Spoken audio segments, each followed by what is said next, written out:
окуялар, тагдырлар. Салам радиосунда ачык микрофондо байланыш күтөбүз.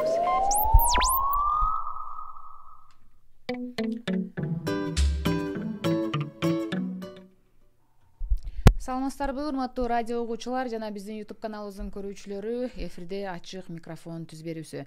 Аны мен Чолпон Бердикулу алып барам. Бүгүн биз көрсөтүүбүздүн жүрүшүндө мигранттардын балдарына ким кепил боло алат деген теманы тегеренде сөз кылабыз. Ал үчүн студиябызга конокторду чакырганбыз. Алар менен тааныштырып өтсөм, Баткен райондор аралык эмгек, социалдык камсыздоо жана миграция башкармалыгынын алдындагы үй бүлө жана балдарды коргоо бөлүмүнүн башчысы Гүлмира Омошова эжеке, ошондой эле ушул эле бөлүмдүн баш кадиси Мелис Дейкановдор келип отурат. Саламатсыздарбы? Студиябызга кош келипсиздер. Алгач белгилей кетсем, бул берүүбүз ЮНИСЕФтин колдоосу менен балдардын жана аялдардын бакубатчылыгын жана коопсуздугун камсыз кылуу долбоорунун алкагында уюштурулууда. Дагы бир жолу эскерте кетсем, мигранттардын балдарына ким кепил боло алат деген теманы тегеренде сөз кылабыз.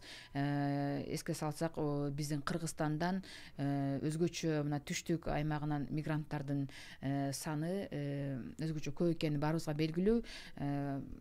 Маалыматтарга таяна турган болсок, 1.118.000 мигрант ушул Орусия баш болгон чет мамлекеттерде жүрөт экен азыркы учурда. Ал эми биздин Баткен облусунан болсо, тышкы миграцияда 30.000ге чукул адам, ички миграцияда 18.000ден ашуун адам жүрөт экен. Мына ушул мигранттардын балдары баарыбызга белгилүү, ушул көпчүлүгү жакындарынын, ата энесинин, чоң эне чоң атасынын, же болбосо бир туугандарынын колунда тарбияланып аткан мигранттардын балдары жок эмес. Ушул балдардын укуктары жөнүндө, алардын социалдык абалы жөнүндө сөз кылабыз.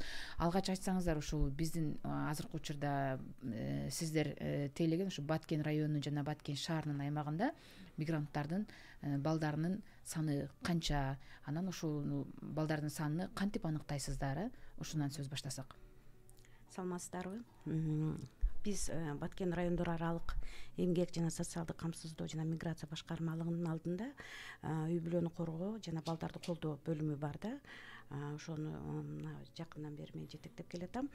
Бул жак башка адисибиз болот. Биз ушул именно балдарды, мигранттын балдары, бүт эле жашы жете элек 18 жашка чыга элек балдарды укуктарын коргоо биз карайбыз да, ошо коргойбуз. Анан биз болсо ушул мигрант действительно азыркы учурда мигранттар бизде көп учурунда ата энесинин бирөөсү чыгып кетет миграцияга, же болбосо экөө тең чыгып кеткен учурлар болот. Ошол мезгилде сөзсүз балдарыны кетип жаткан мигранттар сөзсүз бирөөгө камкорчулукка же көзөмөлчүлүккө таштап кетиш керек мыйзам боюнча.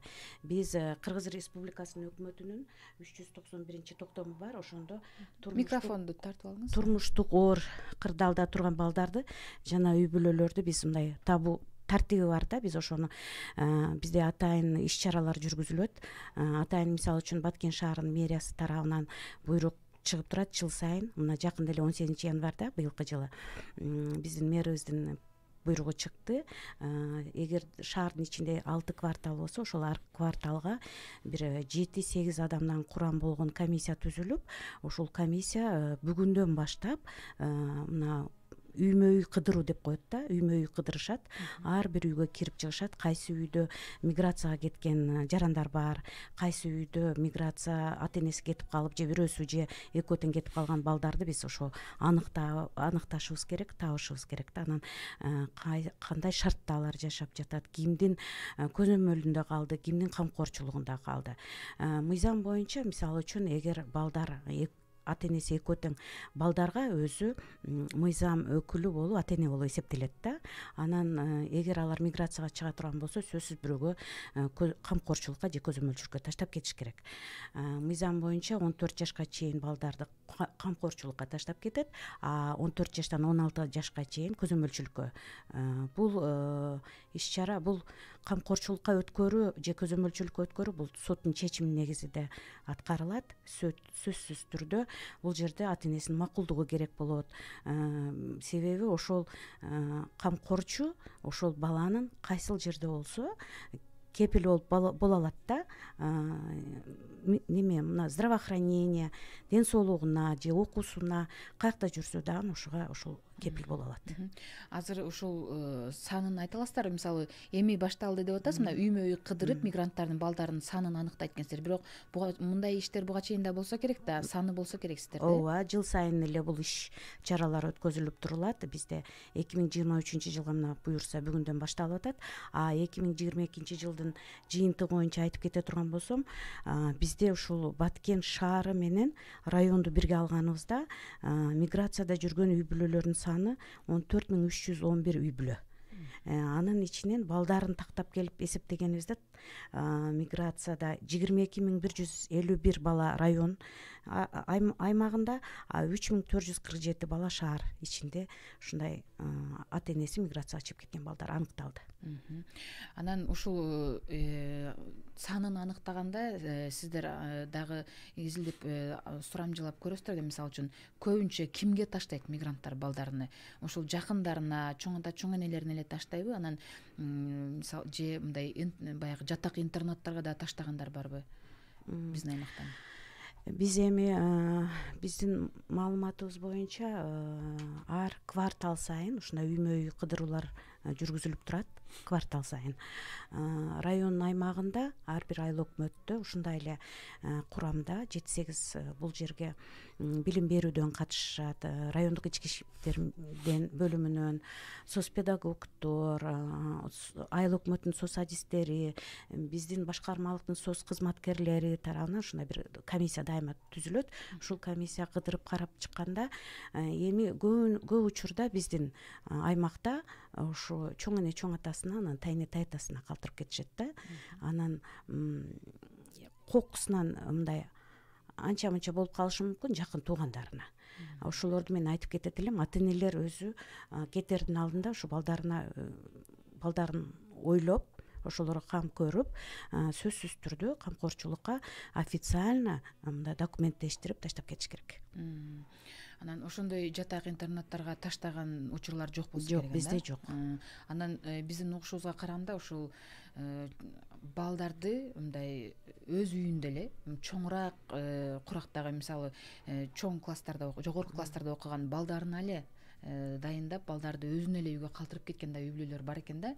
Ушундай учурлардан маалыматыңыздар барбы?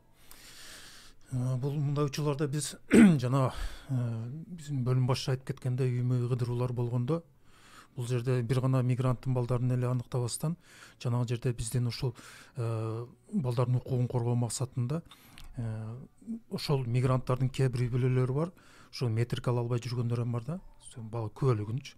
Ошолорго да көмөктөшөбүз биринчиден кылган иштерибиз боюнча. Анан ошол үй бүлөлөрдүн майыптыгын дагы аныктайбыз. Ден соолугу мүмкүнчүлүк чектелген балдар болсо, анан ошолор үй бүлөлөрдө кандай жашоодо жашап атат, социалдык турмуш тиричилик абалын текшеребиз. Анан сиз айтып кеткенде ошол өзүнүн ата эне кетип, башка туугандары деп коет да, жанагы башка туугандары эмес, ошол үй бүлөдө мисалы сиз айтып кеткенде 9-класста, 8-класста окуган өзүнүн балдарын эле туруптурлар деп кеткен. Андай учурлар жок эсе, бирок анча-мынча 1-2ден болот, бирок ошондой аныктаганда биз ошол эле замат ыкчам иш алып барып, ошонун жакын туугандарын табып, түшүндүрүү максатында түшүндүрүү иштерин жүргүзүп, ошолорго камкорчу көзөмөлчү кылып беребиз. Анан ошол камкорчу көзөмөлчү деп койгон бар, азыр жакшы бир тема коюлду. Ушул эфирден пайдаланып, ошол азыр биз эмени айтып кетсем, көп жарандарыбыз камкорчу эмне, көзөмөлчү эмне деген түшүнбөйт да. Түшүнсем же мындай жакшы маани бере бербейт да. Бул камкорчу көзөмөлчү деген ошол эме кылса, камкорчу деген бул ата энеси кеткенден кийин ошол камкорчу болуп дайындалгандан кийин баягы эмеге ошол камкорчуну биргеликте, ошол камкорчусу менен биргеликте биздин бөлүмдүн адистери менен биргеликте 1 жылда 2 жолу ошону дайым көзөмөлгө алып турабыз да, баланычы үйгө барып эмне кемчиликтери бар, кандай муктаждыктары бар дегендей. Анан ошол мектепте окуса, мектептин соц педагогторуна дагы билдирүү беребиз. Ушул камкордуктагы бала деп мектепте да аз-маз ошо контроль болот да, бала каякта жүрөт, эмне жүрөт деген максатта. Анан бул камкорчулук дегенде кээ бирлер түшүнөт, ошондон эфирден пайдаланып кетейин. Кээ бир ата энелер бар, бул жерде мигранттын эле ата энеси эмес, кээ бир пикир келишпестен ажырашып кеткен үй бүлөлөр деле бар да. Ошо ажырашып кетип, миграция кетип калгандар бар. Анан ошолордо камкорчулукка дегенде азыр алдын жана айтып кеткендей, ата энесиден через нотариус макулдук кат керек да. Мен ушул баламды кайнеме же тайынтасыга, тайнесиге же башка туугандар деген тагасыга чоң атасыга камкорчулукка же көзөмөлчүлүккө бергенге макулмун деп. Алар көбү ойлошот, ушу камкорчулукка деп берсең, мен баламды алып коет экен дейт да. Биротоло деп ойлойт да. Ал жерде убактылуу деп Убактылуу, убактылуу. Себеби бул камкорчулук деген бул камкорчу убактылуу эле фамилия аты, ата энесинин фамилиясы эч нерсеси өзгөрүлбөйт. Ошол камкорчусу деп ошол ата эне камкорчу болгон үй бүлө ата эне кандай милдетке ээ болсо, ошо камкорчусу да ошондой милдетке ээ болот да. Себеби камкорчунун көбү мындай түшүнүш керек, жакшы жактары бар. Камкорчулук бир эле кээ бир эмелер деле түшүнөт, камкорчулук койсом пенсия пособие чыгабы деп. Бул кезде мындай эмелерде бул баланын эмесине акча биринчи кезде акчага койбош керек да. Себеби камкорчу деген бул ден соолук деген бар. Больницага алып барат, прививка берет. Азыр бардыгы эле жакшы билет, больницага барса ата энесинин уруксатысыз больницада бирде укол сайбайт да, мисалы жаш балага. Жаш балдардын укугу бийигирээк турат да. Ошондойлорго керек, мектептерге жайлаганга керек. Анан бул жерде чет мамлекеттерге чыкканга керек. Ата энеси ошол паспорт ала турган убакка келип калганда, ата энеси миграциядан келе албаса, ошол камкорчусу паспорт алып бергенге укуктуу болот. Жанагы жерде метрика алып бергенге укуктуу. Мыйзамдуу өкүлү болуп калат. Мыйзамдуу өкүлү болуп калат да. Ошол жактары жакшы да камкорчунун. Анан бул камкорчу деп анан качпаш керек, камкорчу кылбаш керек, ошо кайдыгер мамиле жасабаш керек бул камкорчу деген. Анан кээ бирлери эме кыла берет, бизге да көп келет, анан камкорчуга через сот десең сотко деп анан кээ бир перечин өкмөттөн коюлган, мыйзамда каралган перечин документтер бар.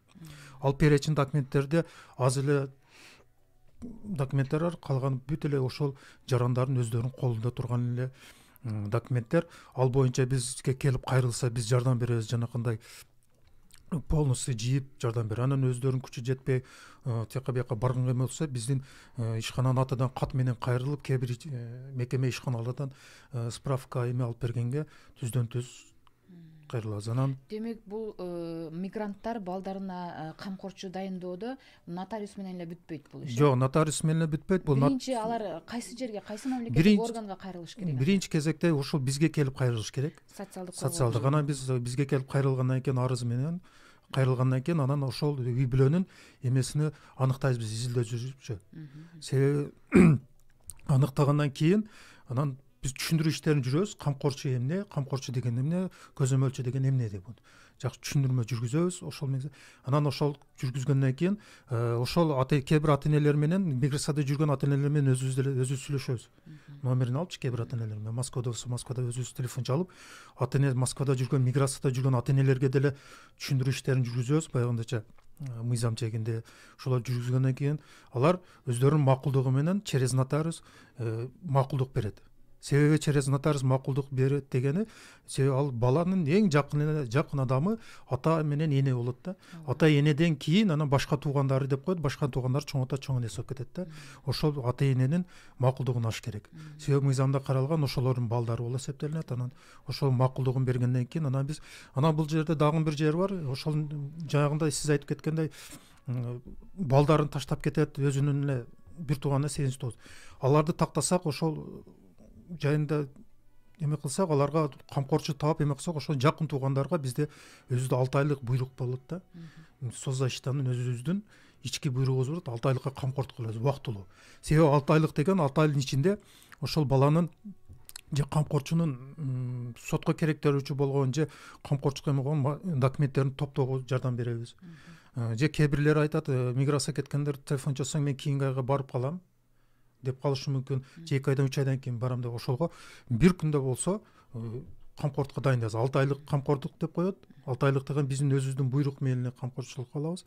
Анан дагы сот аркылуу деп коет. Ал сот аркылуу 18 жашка чейин. 18 жашка чейин дегенден кийин ата энеси миграциядан келгенден кийин 18 жашка чейин эле камкорчу кылгандан кийин ата энеси келип калса, 1 жылдан кийин ата энеси арыз жазса, өзүм келдим, мен өзүм балдарым өзүм карайм деп жазса, ошонун арызынын негизинде биз соттун чечимини сотко кайтырып, соттун чечимин жокко чыгарып, өзүнүн ата энесинин карамагында деп камкорчусуну жокко чыгарып коебуз. Негизи ушу камкорчу дайындаган учурлар барбы бизде? Жарандарыбыз кандай буга мамиле кылып атат? Балдарын ошо Орусияга же башка мамлекетке кетерде камкорчу дайындаган ата энелер көп элеби? бар бизде, бирок мен мисалы үчүн статистикага токтолуп кетсем, бизде 22 жылы район ичинде сот аркылуу 20 камкорчу дайындалган. Өзүбүздүн неме буйрук менен баягы 6 айга деп атпайбы, убактылуу, ошол 8 балага буйрук чыккан. Аз экен, өтө эле аз. Шаар ичинде болсо сот аркылуу 5 балага соттон чечим чыккан, биздин буйрук менен 2 балага.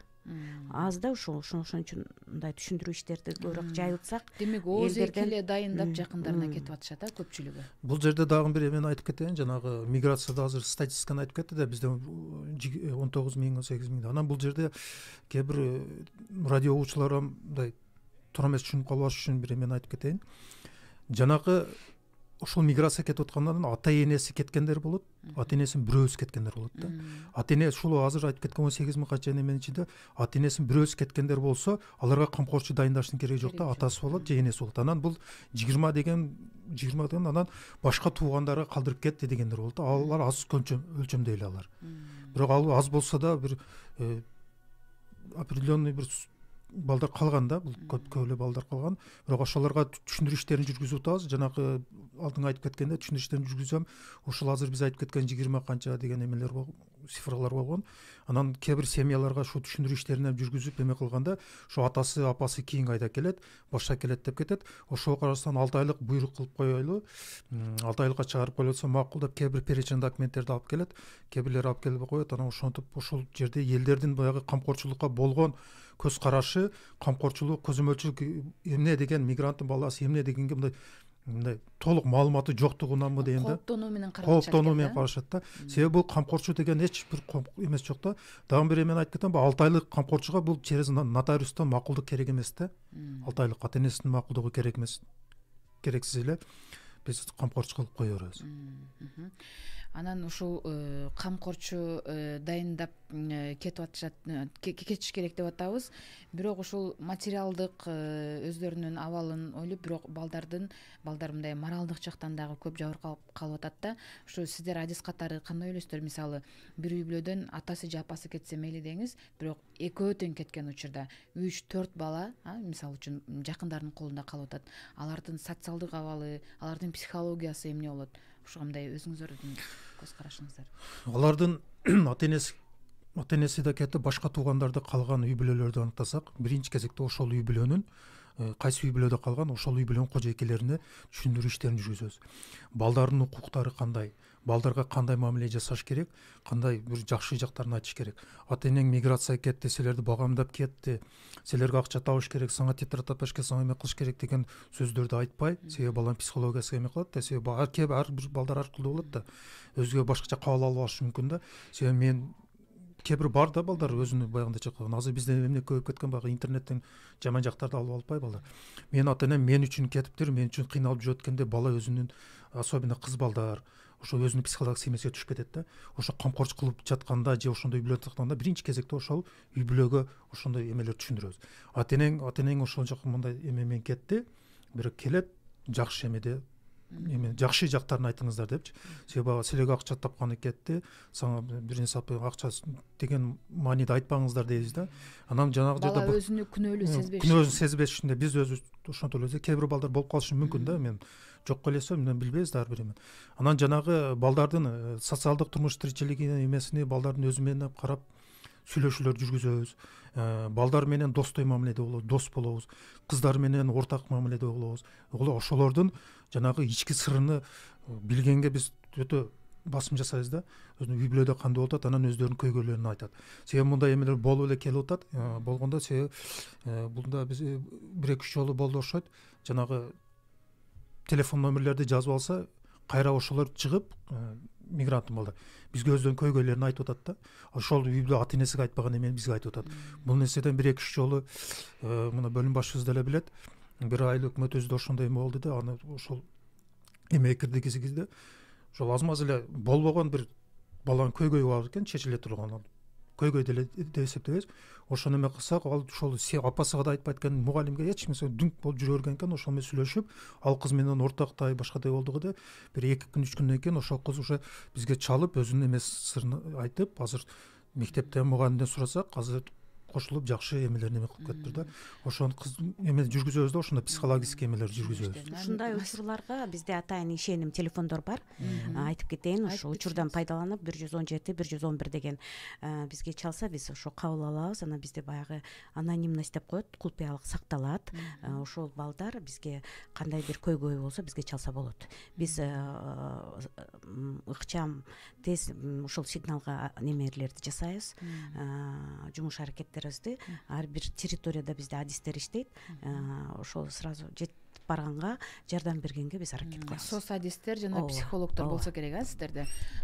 Чынында өткөн жылы ошо жашы жете элек өспүрүмдөр арасында катталган суицид фактыларында ошо ата-энелери мигранттардын балдары болгон учурлар болду. Анан баарыбызга белгилүү ошо Кадам жайда кичинекей өспүрүм кыз киши колдуу болуп каза болду. Анын дагы атасы, апасы экөө тең Орусияда иштеп жүргөн болду да.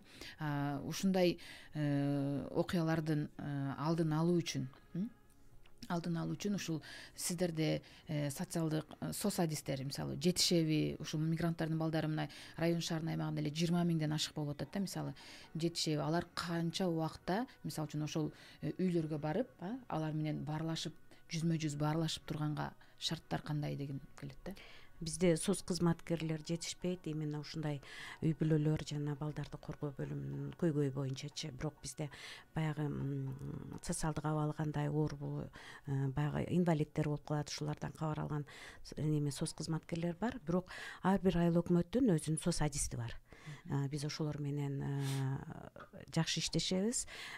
Анан биздин бөлүмдө дагы адистер бөлүнгөн, территория боюнчачы көзөмөлгө алыбыз жетишинче неме кылып турабыз, аракет кылып турабыз. Бирок мен айтып кетейин дегеним, ушул жерде ушул миграцияга чыкканда ата-энелер биринчи ошо ата-энелерге ошо балдар өздөрүнө керек да, туурабы? Ошолордун келечегин ойлош керек деп ойлойм. Анан эми муктаж болуп чыгып атышат, аны да түшүнөбүз. Бирок ошондо аракет кылса дейм да, ошо жок дегенде бирөөсү кетип, бирөөсү калса, себеби ата-эненин мээрими болуш керек. Ошондо балдардын келечеги, тарбиясы жакшы болот эле.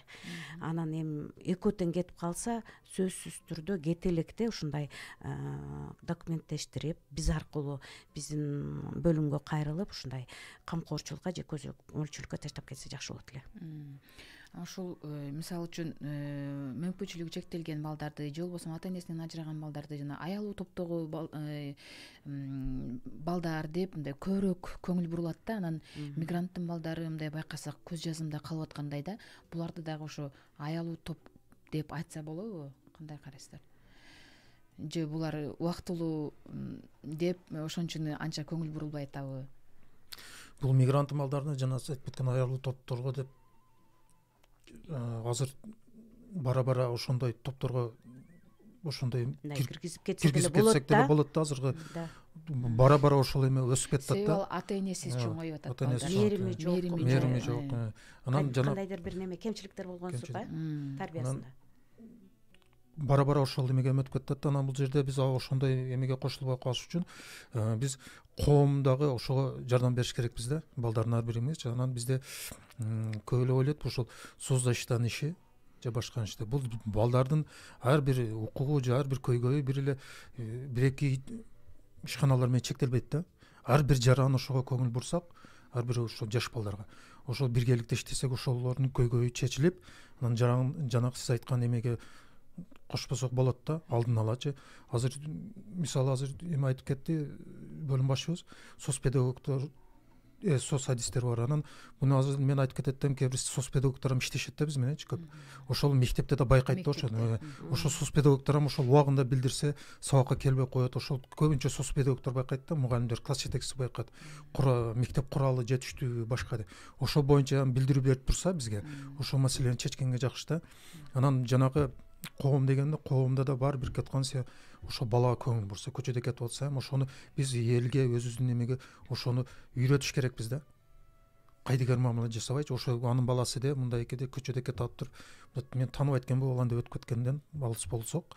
Себеби биздин эмеде каралган, жанагы ООНдун конвенциясында каралган, бул балдарды расага бөлүнбөйт деген да. ошону кандай болсо дагы ошол коомго да эфир аркылуу кайрылып кетет да, балдардын көйгөйү болобу башка болобу жана айтып кеткендей 117 111 телефондорго чалып ал анонимдүү болот. Бул боюнча эч кимге айтылбайт. Ошол боюнча да билдирүү берип турсалар жакшы болот.